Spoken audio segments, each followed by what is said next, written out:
김건희가 또 후한무치하게 해외여행으로 혈세를 낭비하려는 상황에서 대법원 판례로 이직 커뮤에서도 화제입니다. 전문 그대로 보고드립니다. 공직자가 얽힌 금품수수 사건에서 대법원은 민간인이 놓은 뇌물의 덫에 걸린 경우 죄가 성립하는 것으로 본다. 수사기관이 범죄를 의도적으로 유발하기 위해 설치한 함정만 아니라면 함정에 빠졌다는 이유만으로 면책받을 수는 없다고 판단하는 것이다. 결국 김 여사 사건에서 함정 취재 여부는 법적 책임을 따지기 위해 본질적으로 고려할 사안이 아니란 얘기다. 네, 딱 건희와 윤두창에 적용되는 부분이죠. 아니, 이런 판례 말고도 사실 이건 판단이 끝난 상황입니다. 선물 준다고 카톡으로 사진 보내니까 친절하게 위치까지 알려주면서 찾아오라고 했고 그 뒤 청탁과 관련한 내용도 있었습니다. 이런 쉬운 상황들을 두고 검찰은 아직도 건희 눈치를 보고 뭐 하는 건지 모르겠습니다. 관련해 중요한 영상 보시고 이어가 보겠습니다.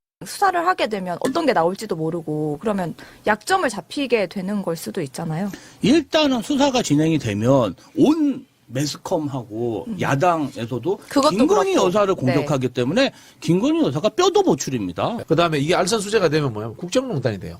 왜냐하면 사인이잖아. 네. 김건희는 사인인데 자기가 인사권에다가 개입을 하는 거고 국정농단이 돼버려요. 똑같은 이야기 아닙니까? 최순실이 재벌로부터 뭐 기부금을 받잖아요. 네. 그리고 대통령 연설문에 개입했잖아. 네. 이게 국정농단이거든요. 그렇죠. 김건희 여사 입장에서 생각해보면 민주당이 5월 달에 들고 나온 법이 최혜병 사건이거든요. 네. 그걸로 드라이브를 걸잖아요. 자기에게는 일단 없었잖아.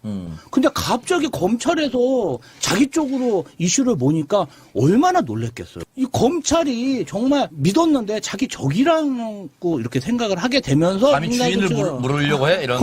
야 이거 완전 속았네 이렇게 되는 거죠. 네, 이원석 총장이 지금 임기가 얼마 남지 않았고 이 문제는 자신의 소신대로 정리를 하고 가겠다는 건데 그것은 포토라인과 불기소일 가능성이 높다고 봅니다만 그런데 이것조차도 되지 않는 것이 용산의 현실이라는 말씀을 드리고 싶습니다. 그러면서 이제 다시 이재명 대표 물타기로 전략을 수정했습니다. 맹저하게 이 판결은 민주당과 이재명 대표의 아프고 사법부가 얼마나 엉망인지 단적으로 보여주는 판결은 맞습니다. 그러나 오히려 전 이게 예상을 못했던 부분이었습니다. 물론 검찰 입장에서는 공모관계가 밝히면 된다고 언플하겠지만 이 공모관계에 대해 영장 청구 당시 재판부는 이 대표 관여에 다툼의 여지가 있다고 봤고 기록을 검토한 1심 재판부 역시 판단을 유보했다는 점에서 그 입증이 쉽지만은 않을 거란 분석이 나오는 지점입니다. 그리고 이화영 전 부지사가 이재명 대표에게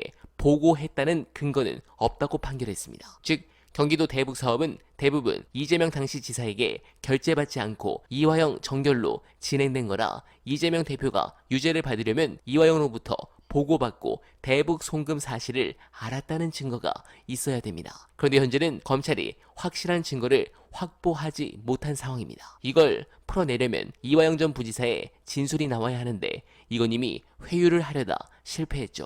그리고 시간상 대법원 판결까지 굉장히 오랜 시간이 걸릴 겁니다. 그래서 저는 이 부분과 관련해 민주당이 수비적으로 가지 말고 더욱 공세를 가길 바랍니다. 저들은 수단과 방법 모두를 동원해서 이재명 대표의 피선거권 박탈에 모든 힘을 다할 겁니다. 절대 어느 상황이 오더라도 낙관하지 말고 민주당은 파상공세 모드로 전환해 주시길 바라면서 어나바는 오늘도 최선을 다하겠습니다. 여러분 고맙습니다.